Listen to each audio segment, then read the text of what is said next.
করিয়া বর্জন। আজকে সুদামা ভক্ত নাম ধরে দাঁড়াইয়ে সভ্য সভা পরে আমাকে করেছে তারই সখা শ্রী মধুসূদন। চিন্তা করুন, নরনারী অত বড় ভূমিকা কি আমি গ্রহণ করতে পারি? যিনি সর্বে সর্বা সর্বশক্তিমান দয়াল হরি, আমার আনন্দময় গোবিন্দ ধন, তার ভূমিকাতে গান গাইতে হবে এসব হাতে। আগে আমি জোর হাতে করি তার রাতুল চরণ বন্দন। হে আনন্দময় গোবিন্দ, কৃষ্ণ কথা শুনতে বসেছে ভক্তবৃন্দ। আমি তো অজ্ঞানন্ধ, তুমি আমার প্রতি রেখো প্রভু দৃষ্টি। তুমি আমায় করুণা করে বসে আমার ঈদ মন্দিরে তোমার কথা এই অধরে আলোচনা করে আজ মধুময় পরিবেশ করো সৃষ্টি। হরি বল, হরি বল, হরি বল। আমি তার উপরে ভার দিয়া এবার তার ভূমিকা নিয়া গাহিবারে চাহি কবিদান। আমার মূলত অসীম সরকার নাম বটে, বলি আমি সভা তটে, সে নাম ছাড়িলাম বর্তমান। অসীম নামটি দিয়ে ছাড়ি, এবার কবির পাল্লা ধরি। আমি ব্রজ বিহারী। কিরে বাবা মাইক ম্যান, এখনো কন্ট্রোল করতে পারো না কেন?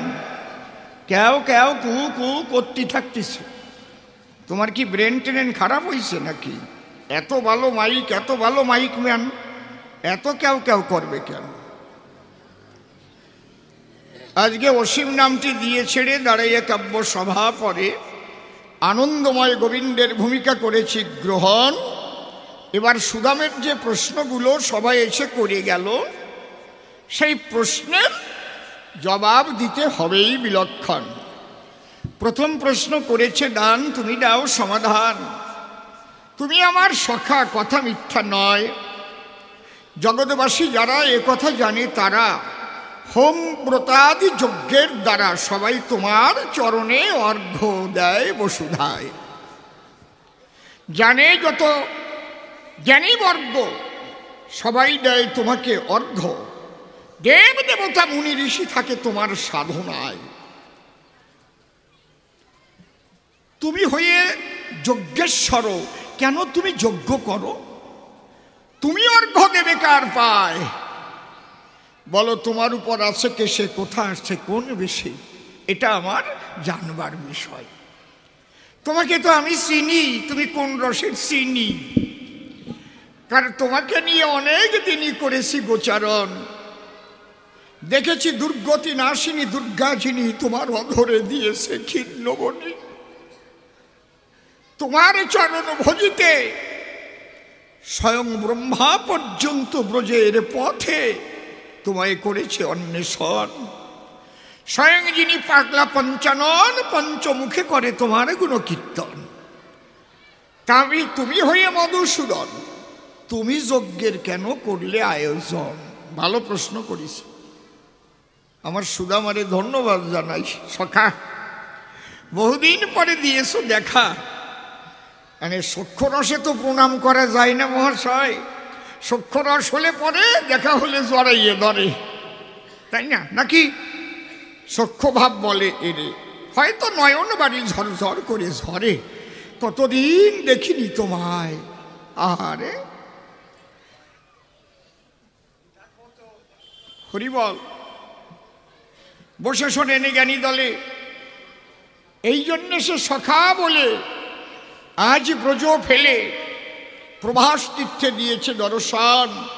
বলি আপনাদের সম্প্রতি তার স্ত্রী শান্তমতী, সে কিছু খুদের লাড়ু করেছে রচন। ও বলেছে চিড়ে দিয়ে তৈরি করে, তাই মেনে নিলাম সভা পরে। তবে খুদের লাড়ুই এটা জানে সব ভক্ত নারী নরে। সেই লাড়ু নিয়ে আমার ধারে দিল দর্শন। ওটা তো শুধু খুদের লাড়ু নয়, ওর মধ্যে প্রেম ও ভক্তি সংমিশ্রিত রয়। হ্যাঁ, আমার কাছে বলুন দেখি, ওই লাড়ু কি খালি খুদ বা সিঁড়িয়া নাকি?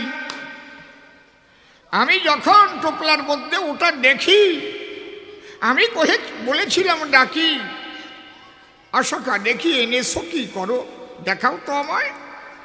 ও তখন লুকাতে চায়, মানে এত বড় একটা যজ্ঞের ভিতরে কি করে কয়টা লাড়ু বের করে, যদি বিয়াকুব হয়ে পড়ে। কিন্তু আমি জোর করে নিলাম কেড়ে ওর লাড়ুর টোপলা। সেই সময় ওর লাড়ু হাতে নিয়ে আমি বললাম ডাক দিয়া, ভক্তগণ তোমরা করো দর্শন, এ তো শুধু খুদের লাড়ু নয়, আমার সকার প্রেম ভক্তি মিশ্রিত রয়, প্রেমানন্দে জয়ধ্বনি উলুধ্বনি দেয় সর্বজন।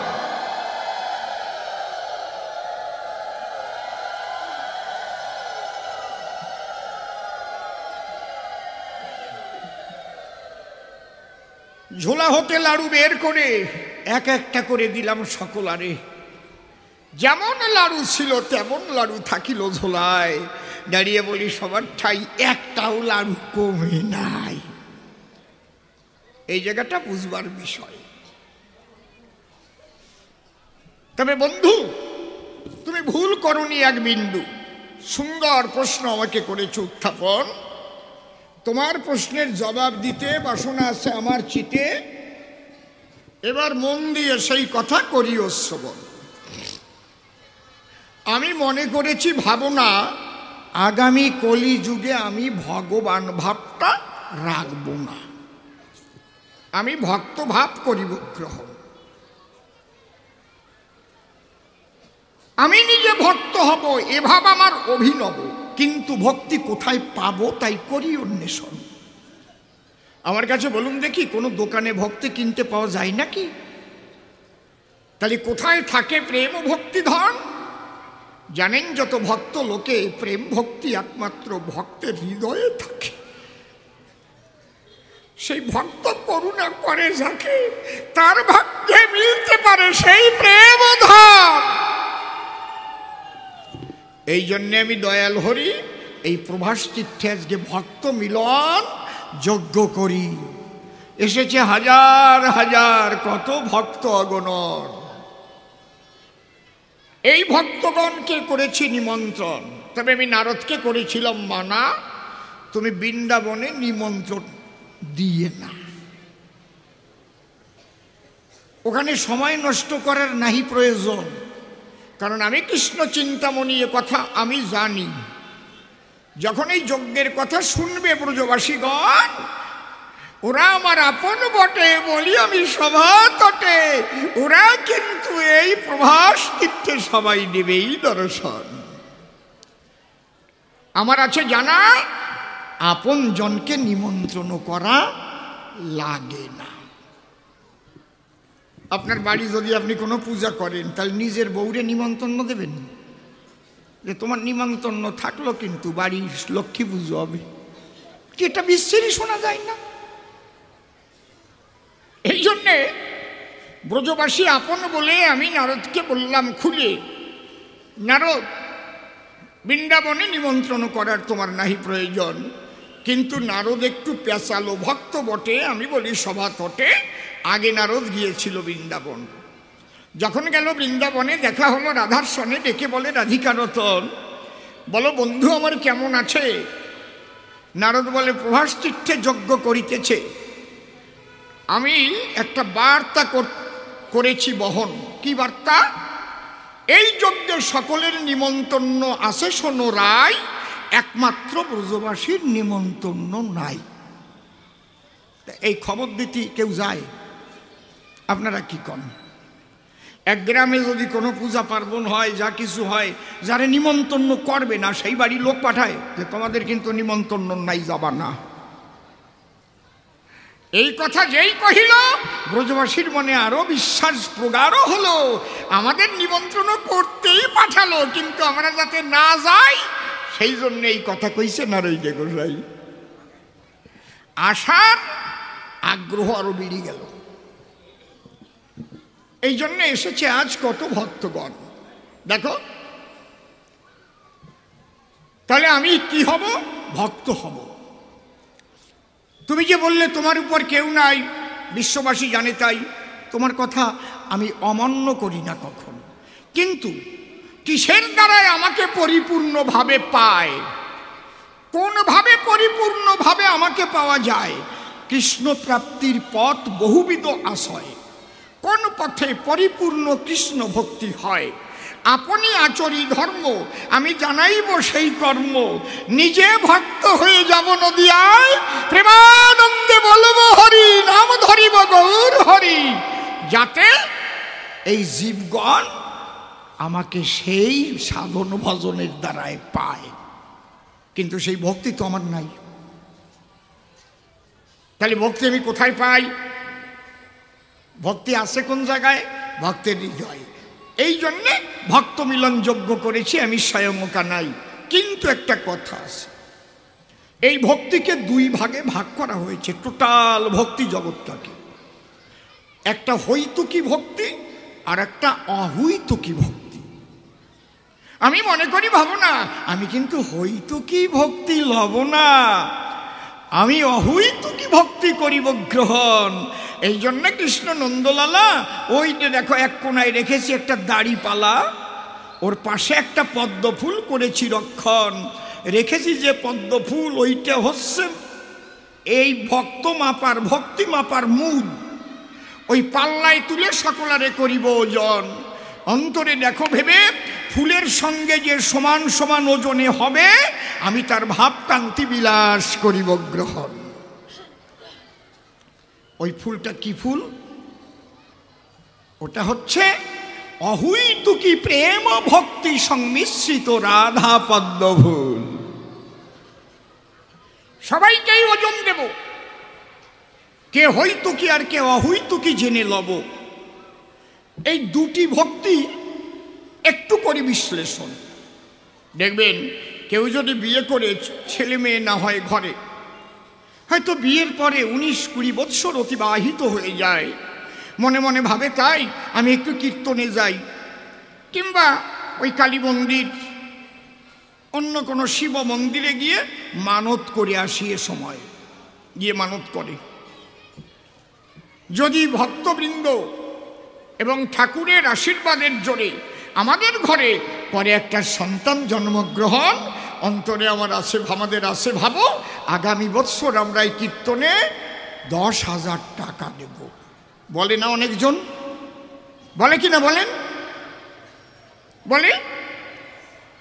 তাহলে এই যে টাকা কেন দেবে? সে কি ভগবানকে পাবে? না, তার একটা ছেলে হবে, সেও কিন্তু কান্নাকাটি কম করে নাই। আবার কেউ মনে চিন্তা করে আমি ব্যবসা করি যাতে ব্যবসাটা বাড়ে, তার জন্য মানত করে। কারো বড় মেয়ে আছে ঘরে, বিয়ে হয় না, মোটে পড়ে গেছে সংকটে, তার বিয়ের জন্য মানত করে। এই বছরের ভিতরে যদি আমার মেয়ে বিয়ে হয়, মনে আমার আছে ভাবো রাধা গোবিন্দের কপালে টিপ পরাবো আর সোনার বাঁশি বানাই দেব, এরকমও তো কয়। একে বলে অহৈতুকী, হৈতুকী ভক্তি। অহৈতুকী নয়, হৈতুকী ভক্তি। অর্থাৎ গোবিন্দ ছাড়া জাগতিক জগতে ধন সম্পদ বা অন্য কিছু পাবার আশায় যারা কান্নাকাটি করে বুক ভাসায়, তাকে হৈতুকী ভক্ত বা ভক্তা বলা হয়। আর অহৈতুকী কারে বলে? এই ব্রহ্মাণ্ডটার মালিকও তাকে করে দিলে সেই ব্রহ্মাণ্ড সে পাবার জন্য করে না কিঞ্চন, তার শুধু নয়ন ঝরে কবে পাবো গোবিন্দরে, বলে দাও সে কথা আমারে। তার উদ্দেশ্য শুধু গোবিন্দ দর্শন। এই যে আমি কথাটা বললাম, এইবার আমার ঠিক বললাম না বেঠিক বললাম, একটু কোষ্ঠী পাথরে করিব ঘর্ষণ। কোষ্ঠী পাথর কি? আমাদের শাস্ত্র। অহৈতুকী ভক্তির ডেফিনেশন কি দিয়েছে শাস্ত্রে? অন্যান্য অভিলাষিতা শূন্য জ্ঞান কর্ম দানাবৃতং আনুকূল্যেন কৃষ্ণানুশীলনং ভক্তির উত্তমা।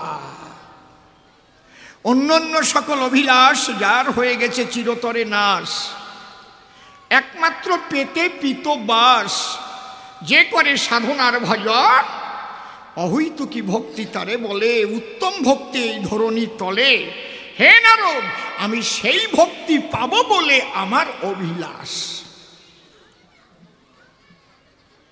তাহলে এই ভক্তি কে আমাকে দিতে পারে? আমি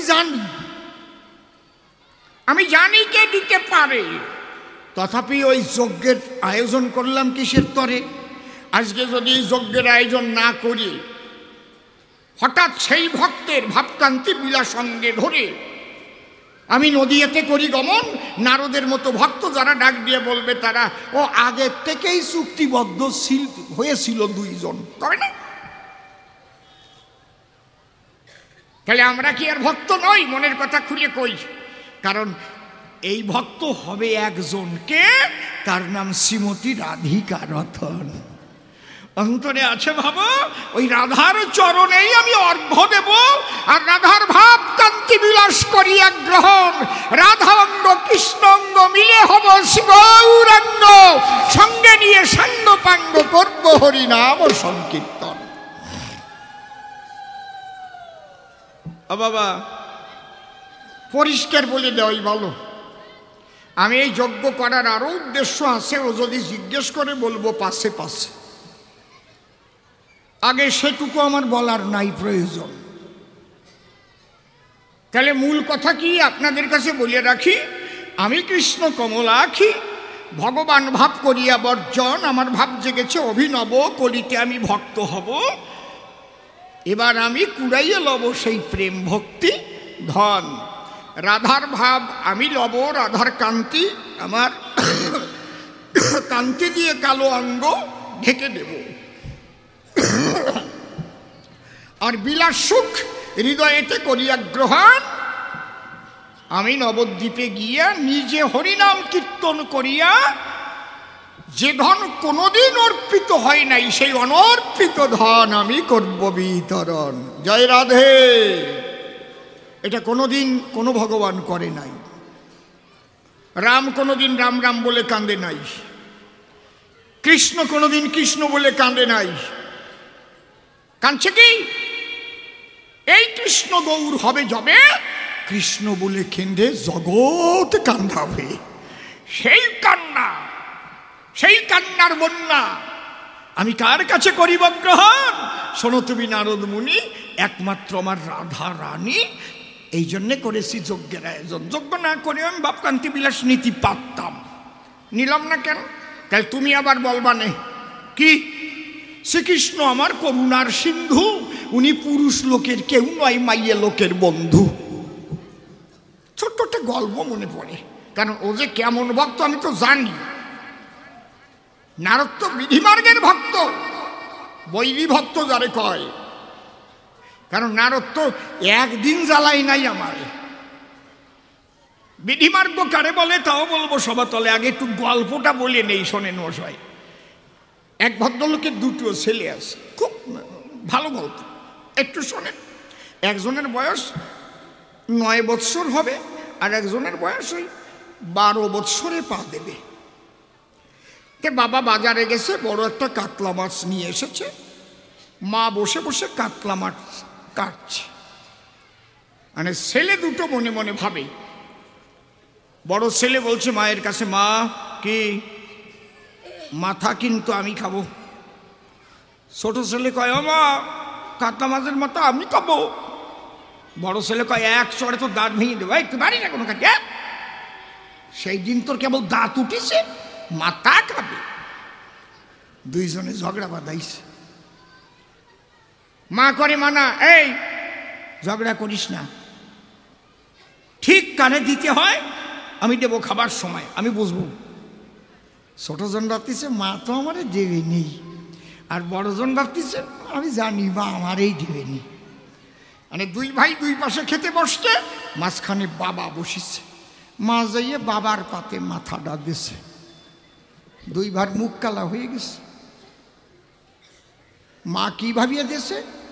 মা ভাবছে এতে কাটাকুটি আছে, ওই কাটাকুটি বেছে নরম নরম টুক দুই ছেলের কাছে দেবে, দুই ছেলে খাবে। তাই নিলে কার গলায় কাটা বাজিয়ে যাবে, ঠিক না?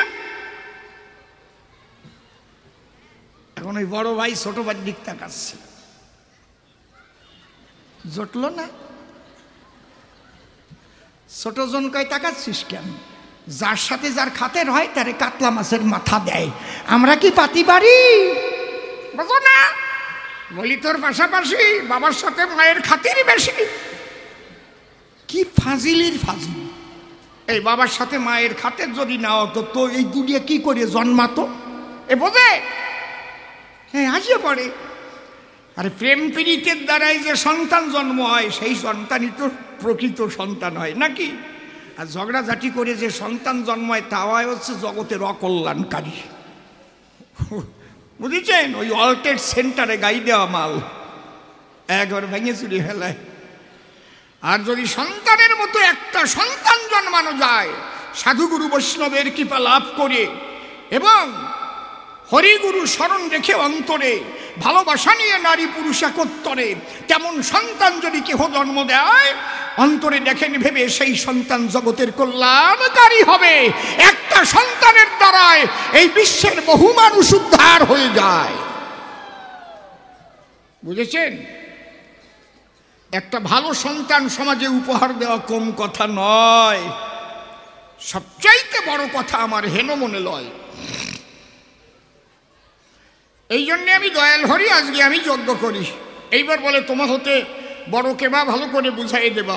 আমার সাইটে নাম বড়, নামের সাইটে আমার ভক্ত বড়। ধরো আমার কথা ধরো, কারণ ভক্ত আমার মাতা পিতা, ভক্ত আমার গুরু, ভক্তেতে নাম রেখেছে আমার বাঞ্ছা কল্পতরু। ভক্তে খাওয়াইলে তবেই আমি খাই, আর ভক্ত না দিলে পরে আমি উপবাসী যাই। আনারদ এই ভক্ত কি করতে পারে?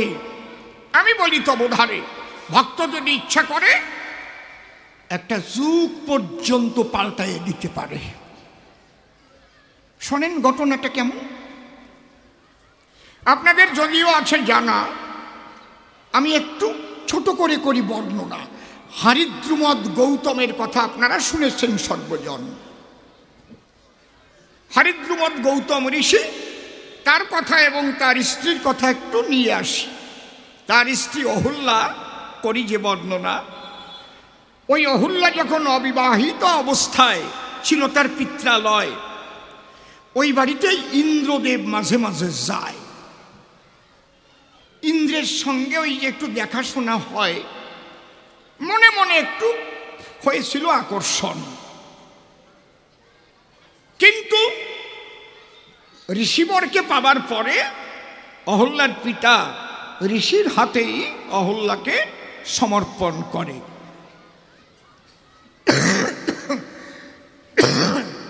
মায়েরা ভুলে যেতে পারে,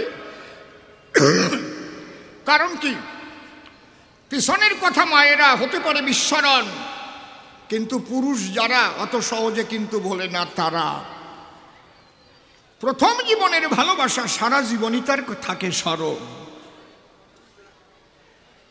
এখন ইন্দ্রদেব মনে চিন্তা করে, এদিকে ইতিমধ্যে ওই বিবাহের পরে হরিদ্রুমদ গৌতম আর অহল্যার ঘরে একটি সন্তান করেছে জন্মগ্রহণ। তার নাম কি? শতানন্দ। সৎভাবে করে আনন্দ যে সন্তান হলো তার নাম শতানন্দ। ওই শতানন্দের বয়স হয়ে গেল প্রায় 9। ইন্দ্রদেব কৌশল করে ব্রহ্মবিদ্যা অর্জনের তরে গৌতম ঋষির শিষ্য হয়ে যায়। ও মনে মনে ভাবে, তাহলে ব্রহ্মবিদ্যা শিখতে যাওয়া যাবে, তাহলে অহল্যারে তো একটু দেখা যাবে, পাবো তো আর না, একটু জল দিতে আসলেও তো হাতে হাতে ছোঁয়া লাগবে, এরকম একটা ভাব আর কি। বুঝতে পারছেন? ওই যে সেই প্রথম জীবনের ভালোবাসা স্বপ্নের মতো জাগে, গাই না কি গান জানো, আমি অত ভালো পারি না। তখন আমি শুনি এই গানটা আর এদের কথা ভাবি, সত্যি কথাই তো কয় মায়েরই। তাহলে ইন্দ্রদেবের কি ভাবছিল মনে, যে গৌতম ঋষির ভবনে গমনাগমনে অন্তত মাঝে মধ্যেতে অহল্যার রূপ ও মাধুর্য একটু করবে দর্শন।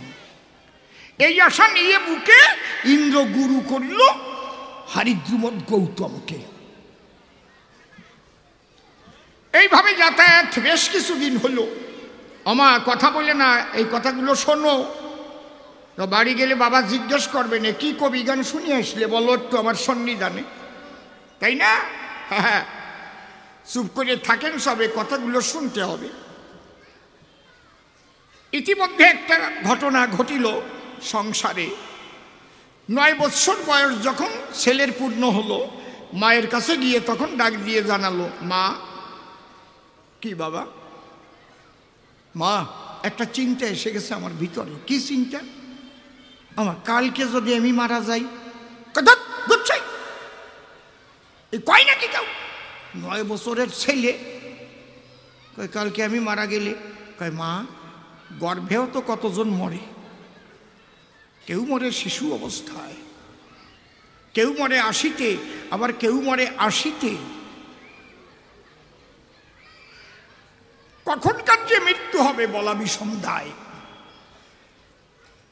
আমার মনে আছে, ভাবো তুমি আমাকে আশীর্বাদ করে একটু চরণ ধুলি দাও আমার শিরে। আমি যার কি পাই মানব জন্ম পেয়েছি বলি তোমার কাছাকাছি আমি তার সাধনাতে যাব।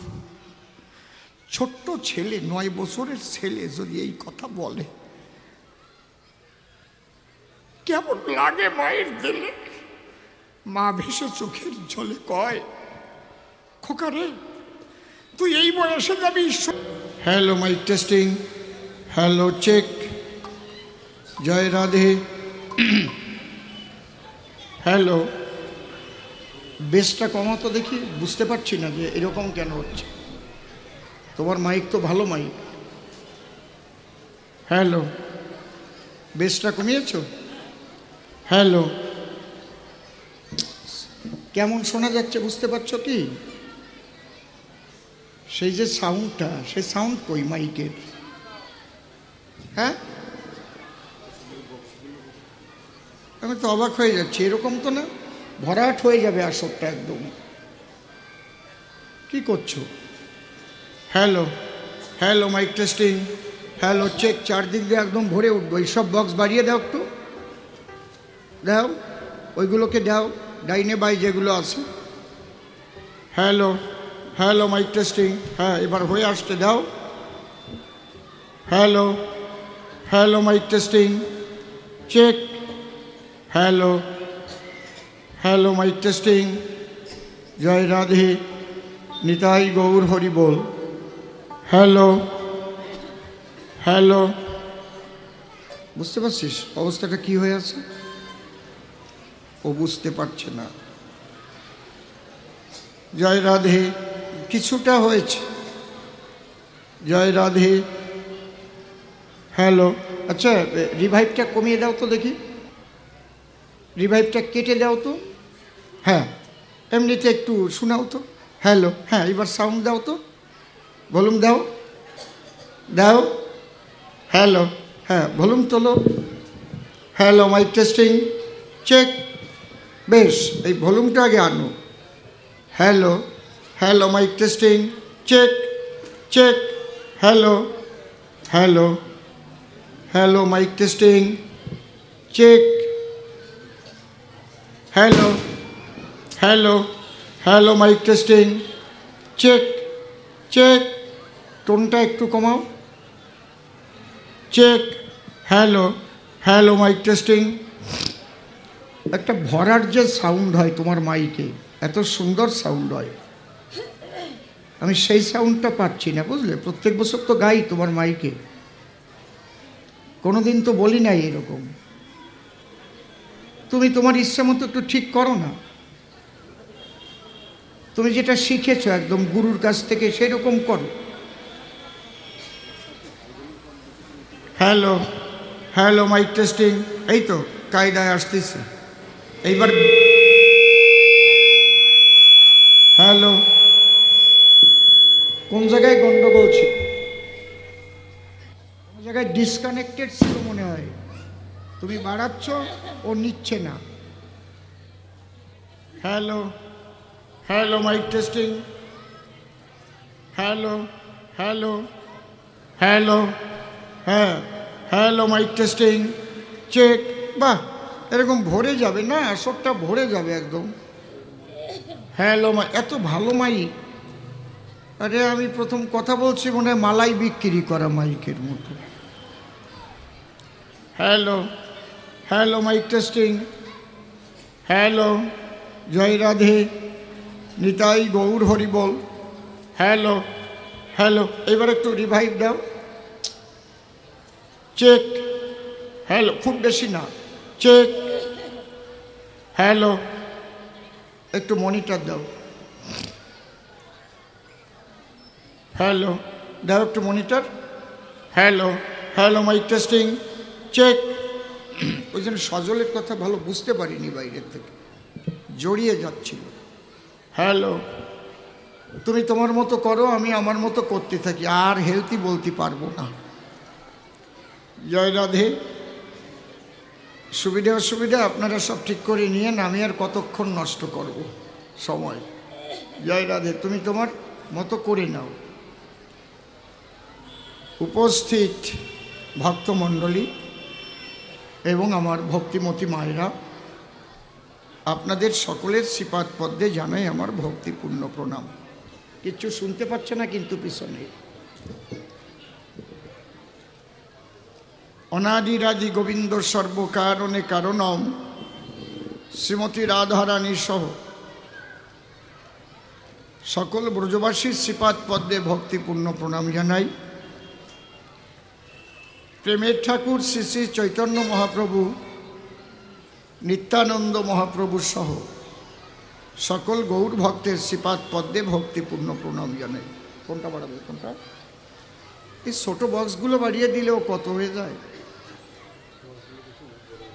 পূর্ণব্রহ্ম শ্রী শ্রী ঠাকুর হরিচাঁদ, পতিত পাবন শ্রী শ্রী ঠাকুর গুরুচাঁদ, মা শান্তি সত্যভামা সহ সকল হরিভক্তের শ্রীপাদ পদ্মে ভক্তিপূর্ণ প্রণাম জানাই। মাতা পিতা দীক্ষাগুরু কবিগুরু সহ অনন্ত কোটি ব্রহ্মাণ্ডের অনন্ত অবতার অনন্ত সাধুগুরু মহাপুরুষ সাকার নিরাকারে যিনি যেখানে যে অবস্থায় অবস্থান করছেন প্রত্যেককে আমার ভক্তিপূর্ণ প্রণাম জানাই। আমাদের একটাই পরিচয় হবে, আমরা সবাই সনাতনী। আমরা রাম ভক্ত, কালী ভক্ত, কৃষ্ণ ভক্ত, হরি ভক্ত, ঠাকুর অনুকূলচন্দ্রের ভক্ত, শ্রী গুরু সঙ্গী, যাই হই না কেন আমাদের ভুলে গেলে চলবে না। আমরা সবাই কি বলুন? আমরা সবাই কি? সনাতনী। যদি আপনারা এই ঐক্যবদ্ধ না হতে পারেন তাহলে কিন্তু ধর্ম সংকট দিন দিন বাড়বে। আমি যে কথাগুলো বলে যাচ্ছি এটা নিজের ধর্ম রক্ষার কথা বলছি, এটা কোনো রাজনৈতিক কথা নয়। কারণ আমার ধর্ম রক্ষার কথা আমি বলবো না তো কে বলবে, তাই না? সনাতন ধর্ম কোনো ধর্মকে হিংসা করে না। সনাতন ধর্মের কোনো অনুষ্ঠানে কোনো ধর্মের নিন্দা করা হয় না। সনাতন ধর্মের অনুষ্ঠানের মধ্যে বিভিন্ন ধর্মের ভালো ভালো কথাও আলোচনা করা হয়। কোনো জায়গায় কোনো হিংসামূলক, উস্কানিমূলক আজ পর্যন্ত আমি শুনিনি। সনাতন ধর্মের কোনো কবি গান, কীর্তন গান, রামায়ণ গান বা ধর্মীয় কোনো অনুষ্ঠান, সেখানে কখনোই অন্য ধর্মকে আঘাত করা এরকম আমি দেখিও নাই, শুনিও নাই। এই অভ্যাসও আমাদের নাই। কিন্তু আমরা অকারণে আঘাত খাই। সেই আঘাতকে প্রতিহত করতে হলে যদি আপনারা বিভিন্ন দলে দলে বিভক্ত হয়ে যান তাহলে আপনারা হয়ে যাবেন খান খান। তাহলে আপনারা ঐক্যবদ্ধ থাকবেন, কেউ কিন্তু কাউকে হিংসা করবেন না। এখানে হরে কৃষ্ণ নামের আসর হবে, যারা অনুকূল ঠাকুরের ভক্ত আছে, এখানে শ্রীগুরু সঙ্গী আছে, মতু আছে, তারাও ভালো চাঁদা দেবে, তারাও এখানে আসবে।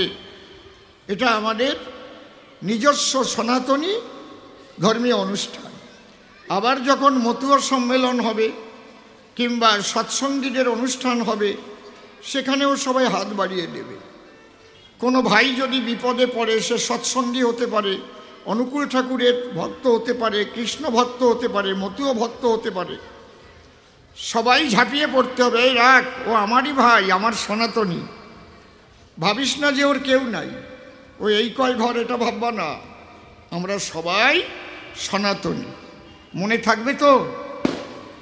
যদি মনে রাখতে পারেন আপনাদের ভালো, না রাখতে পারলে এ গেল। বুঝতে পারছেন? এই কথাটা কিন্তু আপনারা সবসময় মনে রাখবেন। এই ধর্মীয় ঐক্য আর কোনো রকম কোনো ধর্মকে নিন্দা করা, হিংসা করা, এগুলো কখনোই করবেন না। যার যার ধর্ম শেষে পালন করবে। যদি আপনার ধর্মকে কেউ আঘাত করতে আসে, ঐক্যবদ্ধ হয়ে তার প্রতিরোধ করবেন। হরিবল।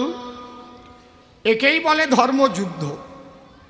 এই যুদ্ধই শ্রীকৃষ্ণ করেছিলেন, এই যুদ্ধ রামচন্দ্র করেছিলেন, এই যুদ্ধ যদিও অস্ত্র ধরেননি চৈতন্য মহাপ্রভুও করেছিলেন, ধর্মরক্ষার যুদ্ধ। কারণ খোল করতাল তখন আর বাজাতে দেবে না, ওই ঘণ্টা বাজানো চলবে না, কাসর বাজানো চলবে না, হরিনাম চলবে না, কাজীর হুকুম হয়ে গেল। মহাপ্রভু হাজার হাজার ভক্তদের নিয়ে খোল করতাল নিয়ে কাজীর দরবারে গিয়ে মিছিল করে হাজির হলেন, এবং প্রচুর খোল সেদিন ভেঙে দিয়েছিল ওই দুষ্টরা। এখনও নবদ্বীপে খোল ভাঙার মাঠ আছে, এখনও খোল ভাঙার মাঠ আছে। মহাপ্রভু তিনি স্বয়ং ঈশ্বর বলে তার চরণতলে কাজী আত্মনিবেদন করেছিলেন তার ঐশ্বরিক শক্তির বলে। কিন্তু আপনাদের ঐশ্বরিক শক্তি না থাকলেও ঐক্যবদ্ধ একটা শক্তি আছে, সেই শক্তি 10 জন যেখানে, ভগবান সেখানে। এই শক্তিতে আপনারা এগিয়ে চলবেন। আপনাদের চরণে আমার এই নিবেদন থাকলো। জয় হরিবল, গৌর হরিবল। কারণ সবচাইতে আমার দুঃখের বিষয় হচ্ছে এই সনাতনীরা এত ভাগে বিভক্ত, ভক্ত হতে চায় না, শুধু বিভক্ত হবে, বিভক্ত হবে, ভাগাভাগি করবে। কার গলায় তুলসীর মালা, কার গলায় রুদ্রাক্ষের মালা, কার গলায় আশার মালা, এই নিয়ে বাদায় জ্বালা। আরে মালা কি শ্মশানে যাবে? আরো মালার মধ্যে সোনার দানা যদি 2-1 বড়ি ভরা থাকে, ওই নিয়ে পরে ঝামেলা বাঁধবে। কি খারাপ কথা কইছি নাকি? ওই পুত্রবধূ স্বপ্নে দেখবে যে বাবা মরে যাওয়ার পরে ওই মালাটা বাবা স্বপ্নে কইছে আমারে, বৌমা তুমি নিও। ও যে 2 বড়ি সোনা আছে, 1.5 লাখ টাকা দাম। এই জন্যে মালা দেখে কিংবা বহিরঙ্গীয় পোশাক দেখে আপনারা একে অপরকে দূরে রাখবেন না। আপনারা সবাই শান্তির বাতাবরণ রক্ষা করে নিজের ধর্মকে পালন করবেন, অপরের ধর্মকে পালন করার সুযোগ দেবেন। কোনো ধর্মের প্রতি হিংসা বিদ্বেষ কখনো যেন না থাকে, কিন্তু আপনার ধর্মের উপর আঘাত এলে সকলে একসঙ্গে ঐক্যবদ্ধ হয়ে আপনারা প্রতিরোধ করবেন। হরি বল। কারণ এই সনাতন ধর্মই হচ্ছে আদি ধর্ম। যখন কোনো ধর্ম ছিল না তখনও ছিল সনাতন, মনে রাখবেন। আর যেদিন আর কোনো ধর্ম থাকবে না সেদিনও থাকবে সনাতন। এই সনাতন অবিনশ্বর, চিরশাশ্বত। আজকে আমি ধন্যবাদ জানাই এই কর্তৃপক্ষকে, বিশেষ করে আমার সঙ্গে তো বলাই বাবুরই বেশি কথা হয় এখন ইদানিং। তা এই যে প্রতি বৎসর এখানে যে সনাতনী সাংস্কৃতিক অনুষ্ঠান, সনাতনী সংস্কৃতি রক্ষা করবার জন্য 3 মাস পর্যন্ত টানা ভিক্ষা করেন। আর এখানে যে মন্দিরটি সুন্দরভাবে এখানে রচিত হয়েছে, আপনারা জানেন প্রথম থেকে আমি আছি, মন্দির উদ্বোধনেও আমি ছিলাম এবং রামায়ণ গানও গেয়েছিলাম। মনে পড়ে কি আপনাদের? অনেক বছর আগের কথা। আগে সবাই মিলে লক্ষ্মীবাজারে ছিলেন, তারপরে এখানে এসে আর একটা আসর তৈরি করলেন। খুব ভালো, অসুবিধা নেই, কিন্তু সবার সঙ্গে সবার আন্তরিকতা থাকবে। আমি অসংখ্য ধন্যবাদ জানাই এই কমিটির পদস্থ কার্যকর্তা বৃন্দ সহ আর যারা আমার প্রভুর ভক্তবৃন্দ। হরি বল। আচ্ছা, রাধেশ্যাম সরকারকে মালা আমি না, দাঁড়ান, কথা আছে আমার। আমি আইছি, আমি কি? এই লোকটা টানা 90 দিন ভিক্ষা করেছে। এই লোকটা একদিনও কামাই দেয় নাই। টানা 90 দিন যে ভিক্ষা করেছে, মালা তার গলায় দেব না আমার গলায় নেব? তাহলে উনি এই ভিক্ষা করেছেন, যাদের দ্বারা এই ভিক্ষা করে এই অনুষ্ঠান হচ্ছে, তারাই তো আমার বাবা। তাই আমি বাবার গলায় এটা তুলে দিচ্ছি।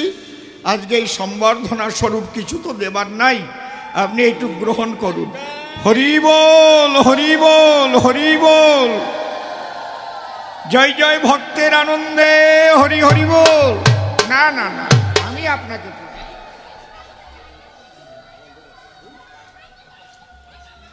দেন, মালাটা ওনারে পরাই দিই, তারপরে উনি দেবেন আমারে, উনি আমারে দেবেন।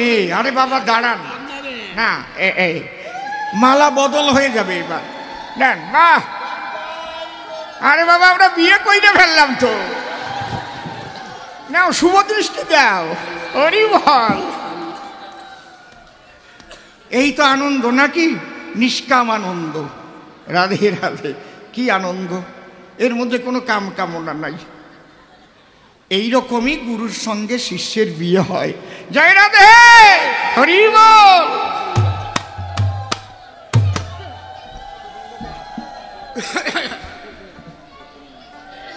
অশ্বিনী ঘোষের একটা গান।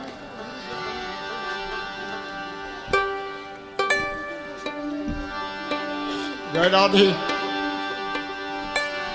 আমার বিপক্ষে আজকে, যদিও আমার শিষ্য ছেলে, এখন ওরা তো বাবা, আমি ছেলে। আমার এখন 65 পুড়ে প্রায় 66-তে পড়ে গেল।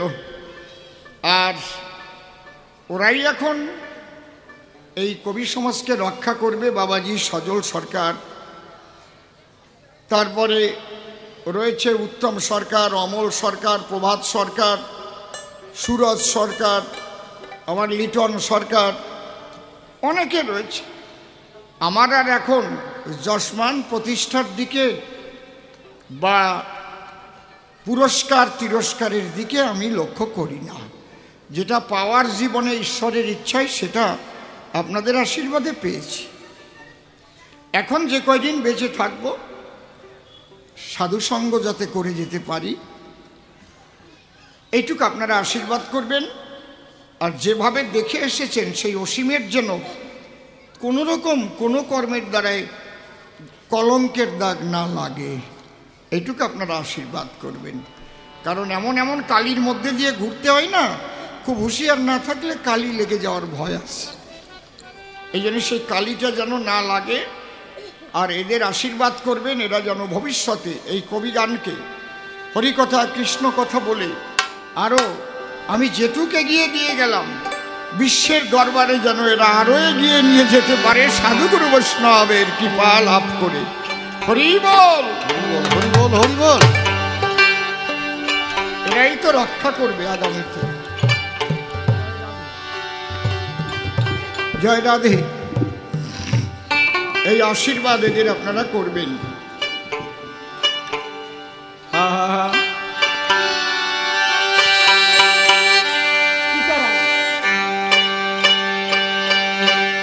আজকে পালা আরম্ভ হয়েছে শ্রীকৃষ্ণ এবং সুদামা। পালাটা অর্ডার কর্তৃপক্ষ থেকে এসেছে, আমি অ্যাকসেপ্ট করেছি। ঠিক আছে, আপনারা যেটা বলবেন সেটাই হবে। মূলত প্রভাস তীর্থে যে যজ্ঞ হচ্ছে, সেই যজ্ঞে সুদামা হাজির হয়েছে। তার কিছু জানবার জন্য প্রশ্ন করেছে, আবেদন নিবেদন করেছে। আজকে ভক্ত ভগবান তত্ত্ব আলোচনা। হা হা। জয় জয় রাধা কৃষ্ণ নিতাই গৌর রাম সীতা মাতা পিতা হরিচাঁদ গুরুচাঁদ প্রেমানন্দে হরি হরি বল।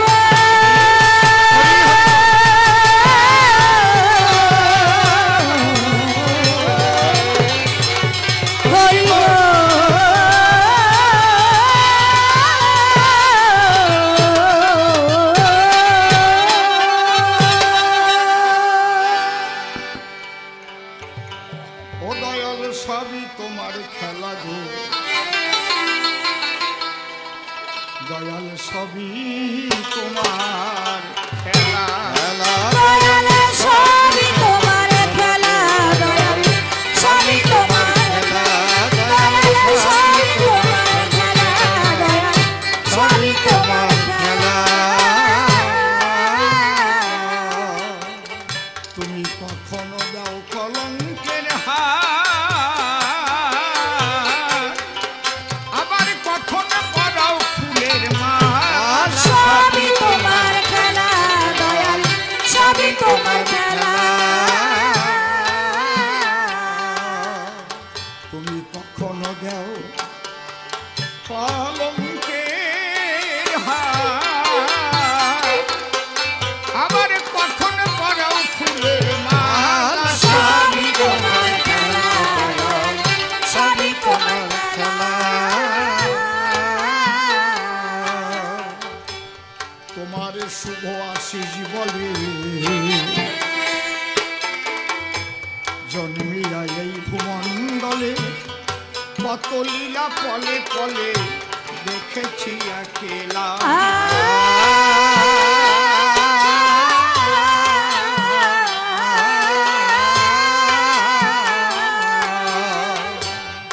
সরস্বতের পরশ দিয়ে খুলে ঘরের তালা দয়াল খুলে ঘরের তালা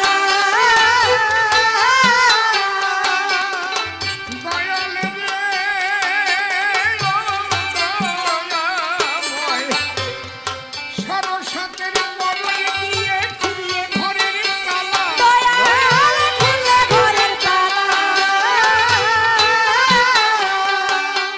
আমি তোমার ভাবনা যখন ভাবি হরি আমি তোমার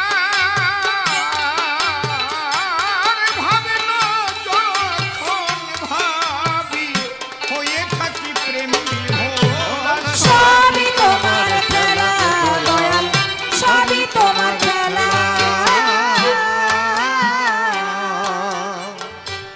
কখনো সাজাও ভিখারি কখনো দাও পাকা বাড়ি সরলতা আর চাতুরি সুখ শান্তি ঝামেলা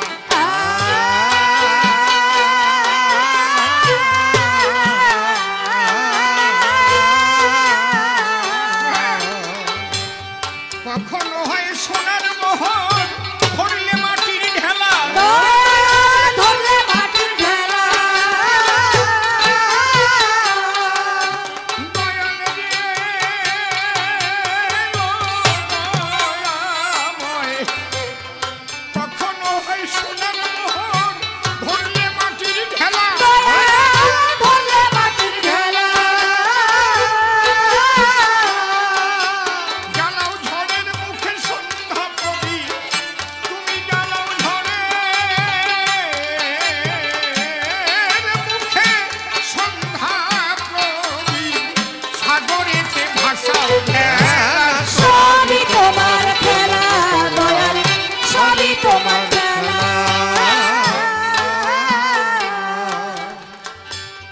দেখায়ে অধরের হাসি কখনো করো উদাসী কখনো করাও মায়ার ফাঁসি দেও যে ত্রিকাব জ্বালা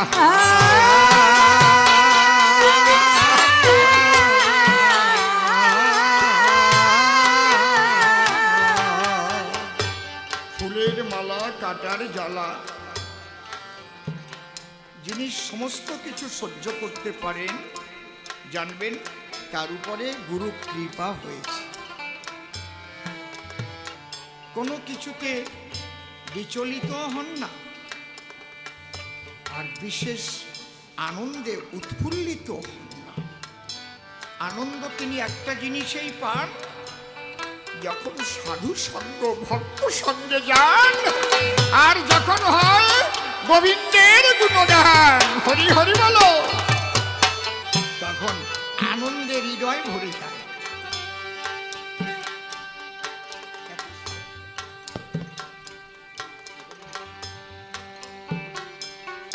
দেখায় এই অধরের হাসি,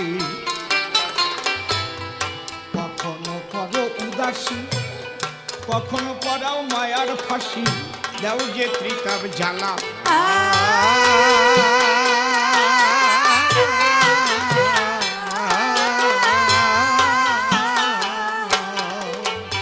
অধমসিক বলে মিলাইয়েছ ভালো মন্দের মেলা।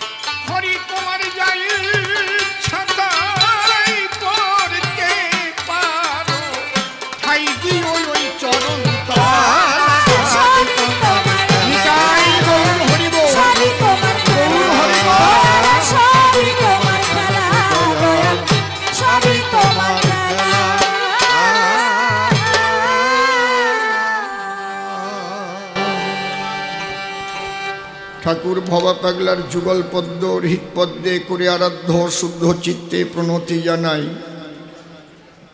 সাধুগুরু বৈষ্ণব হেরি আর যত পুরুষ নারী আমার ভক্তিপূর্ণ প্রণাম গ্রহণ করিবেন সবাই। আপনারা করবেন আশীর্বাদ, যা হতে যায় চিত্তের বিষাদ। ইষ্ট প্রেম প্রসাদ যেন অন্তরে হয় লাভ, যত আছে খুঁটিনাটি ঝেড়ে দেহের ময়লা মাটি। দেহখানা করে খাটি, ভেতরেতে জাগে যেন পবিত্র সভা। আপনাদের আশীর্বাদের বলে দাঁড়িয়েছি সভ্য সভা তলে। গাইব বলে বাংলার কবিগান, পূর্ববর্তী কবি যারা এক এক করে গেছে তারা, এখনো কাব্যের বাগিচায় আমি সারা। আপনারা একটু আশিস করবেন দান। যাজ্ঞে এ কথা এই পর্যন্ত থাকবে। আগে যেভাবে প্রশ্ন করেছে সভ্য সভাস্থান, আমার বিপক্ষ কবি যিনি মূলত সজল বাবু হলেন তিনি। নিজ নাম যার স্মরণে প্রেমানন্দ জাগিরিদি মাঝে, বন্দি ব্রজেশ্বরী রাধা নাশ করে যে কুলের বাধা, কৃষ্ণ নামে অন্তর সাধা তুচ্ছ লোকলাজে। বন্দনা করে শেষ কাল্পনিক ভূমিকাতে করিব প্রবেশ, সবিশেষ সভা মাঝে জানাই নিবেদন। সজল সরকার আমার নাম, সে নামটি আমি বাদ দিলাম, এইবার সুদমা নামটি আমি করিব গ্রহণ। বিপক্ষের কবি যিনি ভগবান শ্রীকৃষ্ণ হবেনি তিনি অত্যন্ত জ্ঞানী এবং গুণী। আজ তার চরণ দুখানি আমি করিনু বন্দন।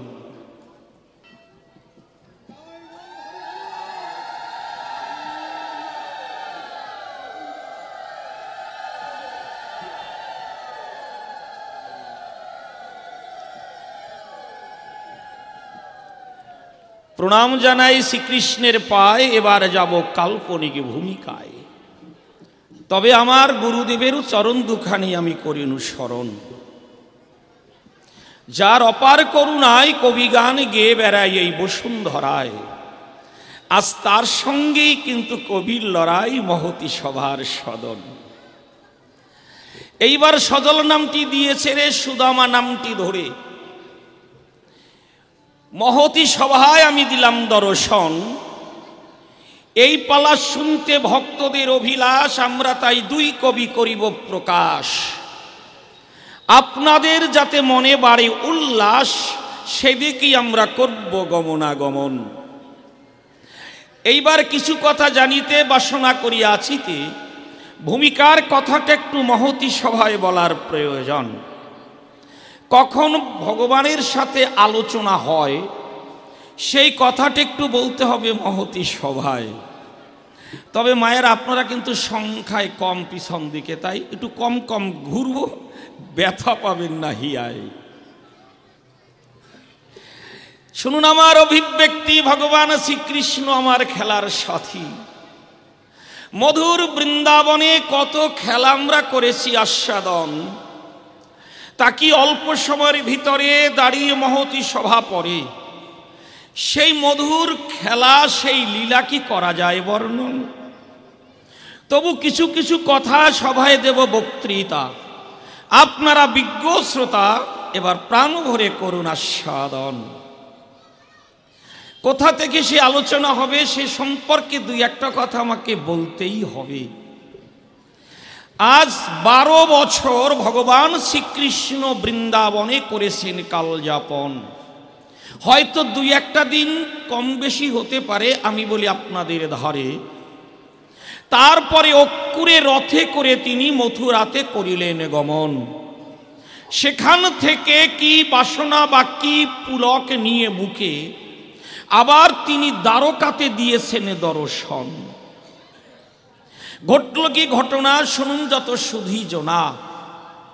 এই ভগবান শ্রীকৃষ্ণ প্রভাস নদীর তীরে করেছেন এক যজ্ঞের আয়োজন।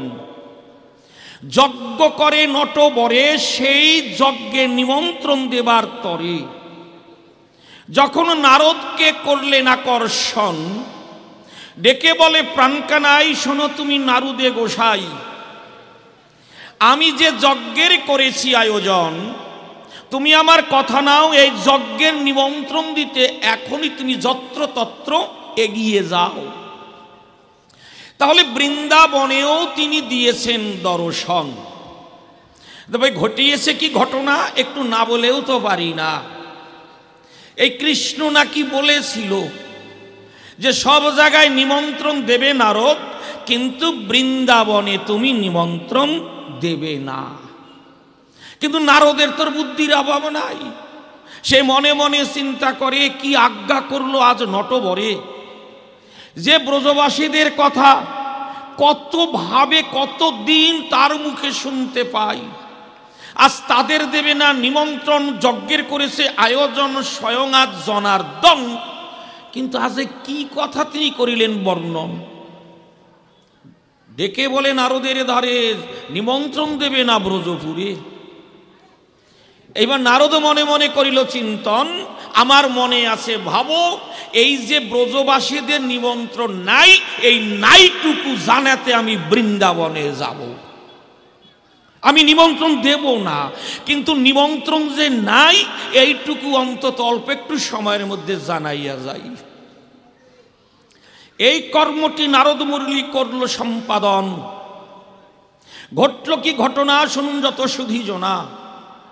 ওখান থেকে নারদ মুনি তার কাজে করিল গমন। আমার স্ত্রী ডেকে বলে, শুনুন আপনারা ভক্ত দলে, শান্তা দেবী, ওগো স্বামী, কথাটা অত্যন্ত দামি, জানো কি তোমার বন্ধু না প্রভাসের তীরে করেছে এক যজ্ঞের আয়োজন। কি করে তুমি শুনলে?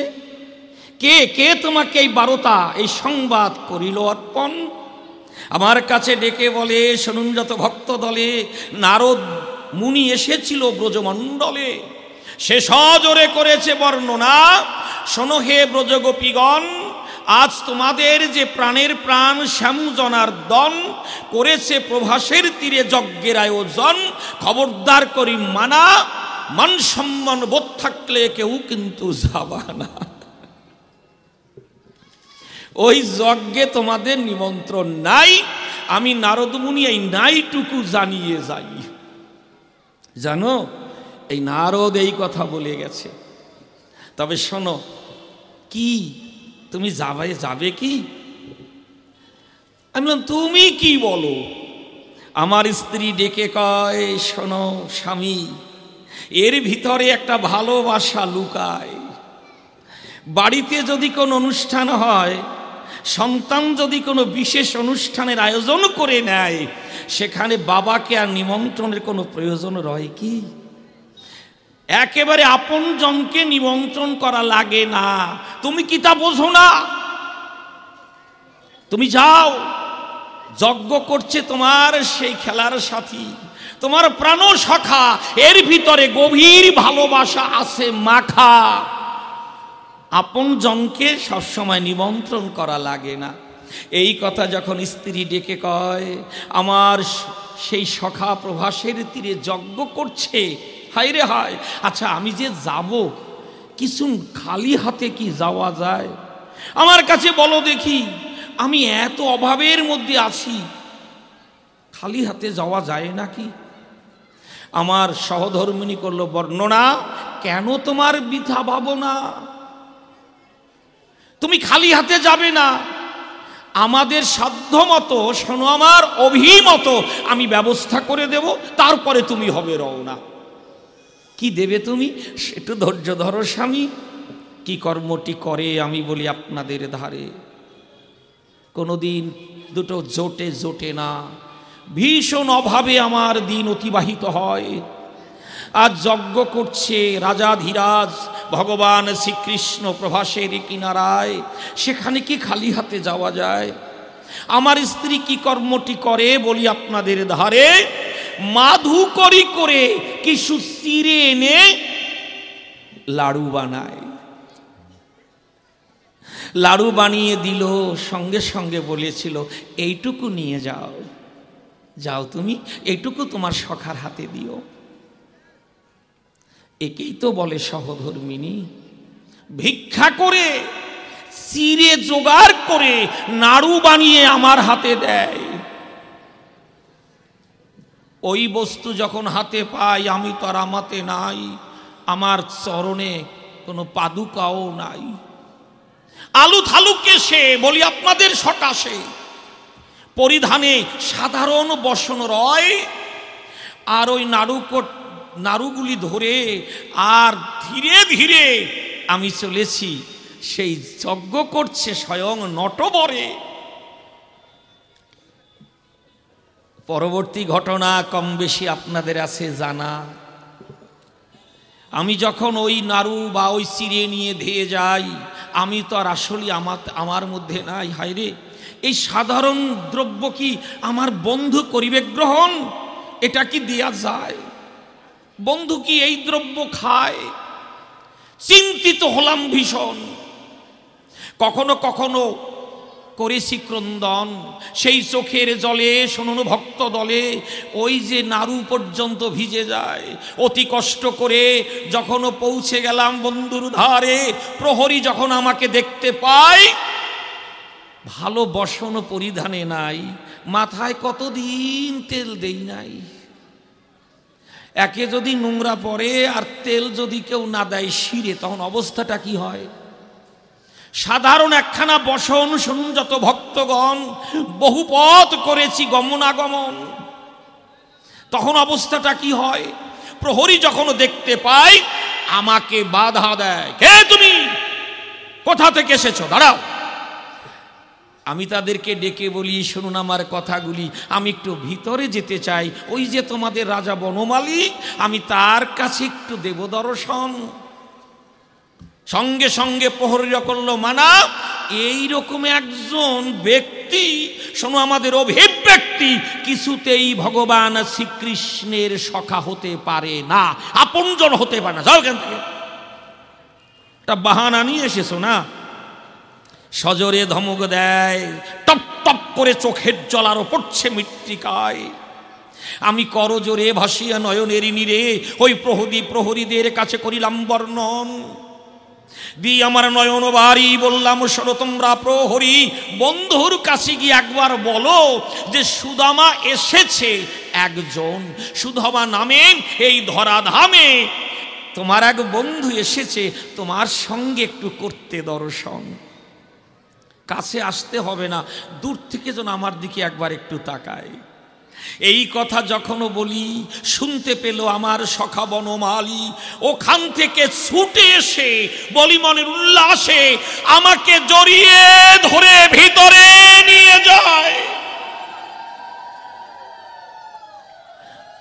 আমার সখার মহিষী ছিল যারা যারা, ভগবানের ওই দেখে ভাবধারা। কৃষ্ণ ডাকি দিয়ে কয়, রুক্মিণী রয়েছ কোথায়? অন্যান্য যারা যারা যেখানে ছিল, শুনুন যত ভক্ত দল, যাও যাও পদধৌত করো। মানে যেন সখা আনন্দে অভিভূত হয়ে যায়, কোথায় আমাকে বসতে দেবে, কি খেতে দেবে। গোবিন্দ একেবারে অস্থির হয়ে উঠেছিল সুধীচয়। যাক, এ কথা এখানে হলো শেষ, ঘটল কি পরিবেশ। এইবার যখন ওই যজ্ঞাগারে দিলাম দর্শন, যজ্ঞাগারে যখন যায় সেখানে গিয়ে নানা দৃশ্য দেখতে পাই। ওই দৃশ্যগুলি দেখার পরে বিচলিত হলো আমার ভীষণ আকারে মন। আমি মোটে ভাবতেও পারি না ঘটছে কোনো ঘটনা। কি কি ঘটেছে? ওনার গর্ভধারিণী মাতা যিনি গোপাল গোপাল বলে কাঁদছেন তিনি। গোপাল গোপাল রে অঝরে কান্না করে। আমি নিজ নয়নে করলাম দর্শন। ওই যে প্রহরী, শুনুন, যত নরনারী একটা হাতের লাঠি নিয়ে পিঠের উপরে 1 2 3 এইভাবে আঘাত করে দান, আর ওদিকে অঝরে কান্না করে। শুনুন বিজ্ঞ নারী নরে, কৃষ্ণ শুনেও যেন সে আর শুনতে পায় না, করছে এই ভান, যেন শুনেও শুনি না। একবার ধমক দিল না, ওরে প্রহরী, একই দর্শন করি, কার অঙ্গে এভাবে আঘাত করো তোমরা, এ কেমন তোমাদের ভাবধারা। একবার ধমক দিল না কৃষ্ণ মনসরা।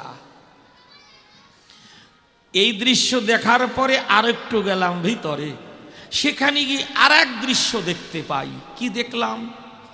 ওই যে আমার সখার একেবারে ভালোবাসা রাধারিণী, স্বয়ং সেই রাধারানী, সে ধুলাই পরে গড়াগড়ি খায় আর অঝরে কান্না করে। আমি বলি আপনাদের ধারে কৃষ্ণ কৃষ্ণ কৃষ্ণ বলছে।